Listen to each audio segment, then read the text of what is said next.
नमस्कार दोस्तों, क्या अब इस देश में सवाल पूछने पर धमकियां मिलेंगी? क्या अब इस देश में सवाल पूछने पर देशद्रोही कहा जाएगा? और धमकियां देने वाला कोई और नहीं बल्कि लोगों के वोट से चुना हुआ एक जनप्रतिनिधि होगा। वो लोगों को धमकियां देगा। और कैसी कैसी धमकियां मिलेंगी दोस्तों, मैं आपको बताऊंगा। लेकिन उससे पहले मैं आपको यह बता दूं कि ये धमकियां क्यों मिल रही हैं।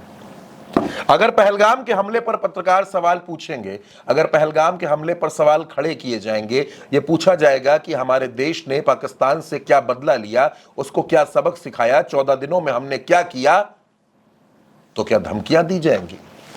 भारतीय जनता पार्टी के सांसद निशिकांत दुबे, जो अक्सर विवादों में रहते हैं, अक्सर अपनी बातों को लेकर, बयानों को लेकर और सोशल मीडिया पर अपनी एक्टिविटी को लेकर, अब उन्होंने क्या कुछ कहा है वो मैं आपको बताता हूं।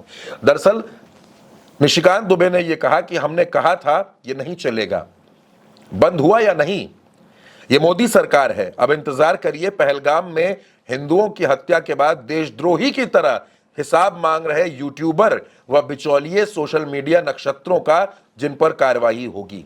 सवाल पूछने वाले यूट्यूबर्स पर कार्रवाई होगी? सवाल पूछना देशद्रोह हो गया? सवाल पूछने वाले लोग देशद्रोही हो गए? निशिकांत दुबे ने यह पोस्ट क्यों किया है मैं वो भी आपको बता देता हूं। जब दरअसल एजाज खान का एक शो था, एजाज खान का शो बेहद अडल्ट शो था, उस पे वल्गर कंटेंट था, अश्लीलता फैलाई जा रही थी। बहुत से लोगों ने इसकी शिकायत की, जिसके बाद एजाज खान का वो शो बंद हो गया। उसी को रिपोस्ट करते हुए निशिकांत दुबे ने लिखा कि मैंने कहा था कि ये बंद होगा और देखिए ये बंद हो गया। लेकिन उसके बाद निशिकांत दुबे ने जो धमकी दी है वो देश के यूट्यूबर्स को है, पत्रकारों को है जो सवाल पूछ रहे हैं। निशिकांत दुबे का कहना है कि देशद्रोहियों की तरह हिसाब मांगने वालों से, सवाल पूछने वालों के ऊपर कार्रवाई होगी। अब आप दर्शकों खुद ये तय कीजिए कि क्या इस देश में सवाल पूछना, सच बोलना देशद्रोह की श्रेणी में आता है?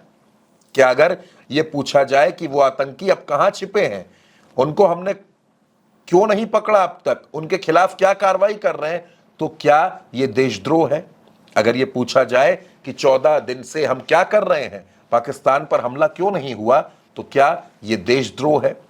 अगर सवाल यह पूछा जाए कि प्रधानमंत्री सर्वदलीय मीटिंग में क्यों नहीं गए, अगर सवाल यह पूछा जाए कि मधुबनी की रैली ज्यादा जरूरी थी क्या, अगर सवाल यह पूछा जाए कि केरल में विपक्ष की नींद उड़ाना जरूरी था या पाकिस्तान की नींद उड़ाना जरूरी था, तो क्या यह सवाल देशद्रोह की श्रेणी में है? और भारतीय जनता पार्टी का एक सांसद इस तरीके से धमकी दे रहा है, सवाल पूछने वालों को देशद्रोही कह रहा है, तो भारतीय जनता पार्टी इससे कब सवाल पूछेगी? अपने इस सांसद से कब सवाल पूछेगी? आखिर इस तरीके की धमकी देने का अधिकार किसने दिया? किसने यह तय करने का अधिकार दे दिया कि सवाल पूछने वाले लोग कौन हैं, कौन नहीं है? क्या एक सांसद के अधिकार इतने बड़े हो गए हैं कि वो खुलेआम इस देश में यूट्यूबर्स को धमकी देगा, कार्रवाई करवाने की बात करेगा? क्यों? क्योंकि सवाल पूछे जा रहे हैं। निशिकांत दुबे पर भी तमाम सवाल हैं। निशिकांत दुबे की मैरिज एनिवर्सरी के वीडियो लोगों ने देखे हैं, लोगों ने देखा है किस तरीके से कश्मीर में एनिवर्सरी मनाई गई है। तो क्या निशिकांत दुबे अब पत्रकारों को धमकी देंगे, यूट्यूबर्स को धमकी देंगे? सच पूछने वालों को धमकी दी जाएगी, सवाल पूछने वालों को धमकी दी जाएगी, उनको देशद्रोही कहा जाएगा? किसने दिया यह अधिकार? सवाल तो पूछे जाएंगे, सवाल हर घटना पर पूछे जाएंगे, जो भी गलत होगा उस पर सवाल पूछे जाएंगे, जनता के हक में जो होगा उस पर सवाल पूछे जाएंगे, जनहित में सवाल पूछे जाएंगे, जनता के लिए सवाल पूछे जाएंगे, जनता के मुद्दों पर सवाल पूछे जाएंगे, देश के मुद्दे पर सवाल पूछे जाएंगे। सवाल पूछना कभी रुकेगा नहीं।